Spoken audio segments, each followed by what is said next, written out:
नमस्कार। आज हम एक ऐसी केस की बात करने वाले हैं जिसने पूरे शहर को हिलाकर रख दिया था। ये कहानी है लुधियाना के व्हाइट ड्रम मर्डर केस की। सोचिए, 8 जनवरी 2026 की वो सर्द सुबह। जगह है लुधियाना का सिलिम टाबरी इलाका। यहाँ कुछ ऐसा होने वाला था जिसने हर किसी के रोंगटे खड़े कर दिए। तो कहानी की शुरुआत होती है एक सीधे से सवाल से।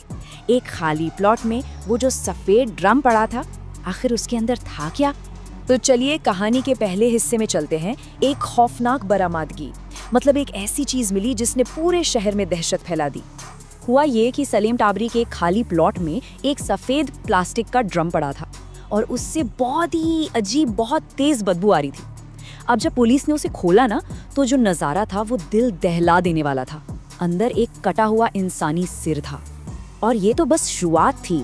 1 किलोमीटर के दायरे में लाश के 5 और टुकड़े मिले। कुछ को तो जलाने तक की कोशिश की गई थी। मतलब इस हरकत की क्रूरता का अंदाजा लगाना भी मुश्किल है। तो अब सबसे बड़ा सवाल ये था कि आखिर ये शख्स था कौन। चलिए अब इन सुर्खियों के पीछे जो इंसान था उसकी कहानी जानते हैं। नाम था दविंदर पाल। तो मरने वाले की पहचान हुई 30 साल के दविंदर पाल सिंह के तौर पर। दविंदर मुंबई में एक कंप्यूटर इंजीनियर थे और उनकी एक 7 महीने की छोटी सी बेटी भी थी। वो अपने शहर लुधियाना आए थे प्रिंटिंग मशीनरी खरीदने के लिए। अब जरा इस टाइमलाइन को देखिए। 6 जनवरी को दविंदर पाल मुंबई से लुधियाना आते हैं और स्टेशन पे उन्हें लेने कौन पहुंचता है? उनका बचपन का दोस्त शेरा। और ठीक 2 दिन बाद 8 जनवरी को उनकी लाश मिलती है, वो भी टुकड़ों में। कहानी का सबसे दर्दनाक हिस्सा, वो आखिरी 15 मिनट। घर जल्दी पहुंचने का एक वादा जो कभी पूरा ही नहीं हो सका। घर पहुंचने से ठीक पहले दविंदर पाल ने अपने घर वालों को फोन किया था। उन्होंने कहा, बस दोस्त से मिलकर 15 मिनट में घर आ रहा हूँ। सोचिए, ये उनके आखिरी शब्द थे। लेकिन वो कभी घर वापस नहीं लौटे। एक छोटी सी मुलाकात उनकी जिंदगी की आखिरी मुलाकात बन गई। तो आखिर इतना भयानक हुआ क्या?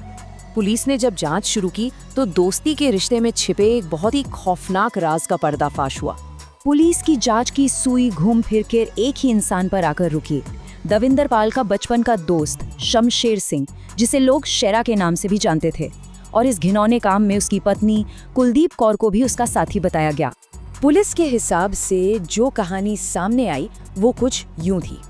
दविंदर और शेरा साथ बैठकर ड्रग्स ले रहे थे, तभी पैसों को लेकर उनमें बहस छिड़ गई। ये बहस इतनी बड़ी कि हाथापाई में दविंदर की मौत हो गई। और इसके बाद शेरा और उसकी पत्नी ने मिलकर आरी से लाश के 6 टुकड़े कर दिए और फिर सबूत मिटाने के इरादे से उन्हें पूरे शहर में अलग अलग जगहों पर फेंक दी। और इस थ्योरी को और पुख्ता किया लुधियाना सिविल अस्पताल की ऑटोप्सी रिपोर्ट ने, जिसने मौत के कारणों की पुष्टि कर दी।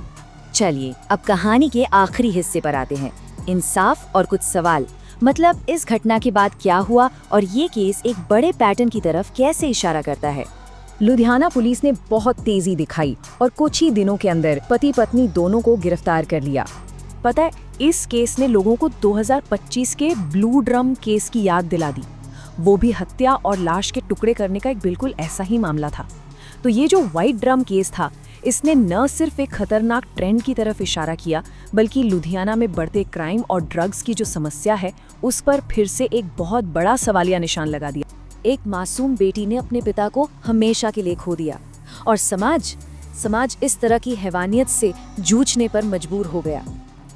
ये केस अपने पीछे एक बहुत ही चुभता हुआ सवाल छोड़ जाता है कि आखिर बचपन की दोस्ती का अंत इतने भयानक धोखे और कत्ल पर कैसे हो सकता है।